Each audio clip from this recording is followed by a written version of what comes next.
Warning. Our YouTube channel and its videos may contain scenes, language, and content that may not be appropriate for all audiences. These videos include surveillance footage, undercover pursuit of suspects, actual police and rescue operations, and fearless confrontations. If you do not approve of the content, please do not watch our videos. If you wish to continue, we strongly advise that you proceed with caution. Viewers' discretion is advised.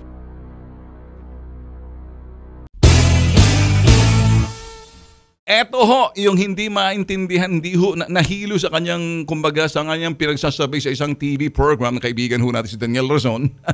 O ipa-plug ho natin, get it straight, Daniel Razon. Doon ho sa pinanggalingan kong stasyon, UNTV. Ano hong interview sa kanya, hindi niya ho ma-differentiate. Pareho lang. Rebellion, invasion, isa lang. Nga, nga.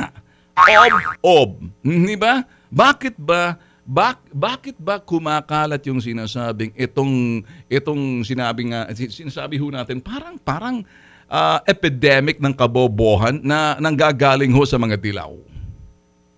Masakit ba? Hindi. Sinasadya eh. I don't think that they're stupid. I don't think that they're dumb. I don't think that they're bobo or tanga. They just want it that way. Dalawang bagay lang naman eh. But, habang katagalan na ikay nabababad sa kanilang kiyaw-kiyaw ingay, kabobohan, katangahan, matatanggap mo rin eh. Parang sinasabi nila, you just listen, but please do not ignore me. Love me or hate me, just don't ignore me. Eventually, I will get into your mind and you begin to love me. It's okay to hate me. Still, I got into you. I got your attention. But the greatest thing of all is when you ignore me, I will be so hurt.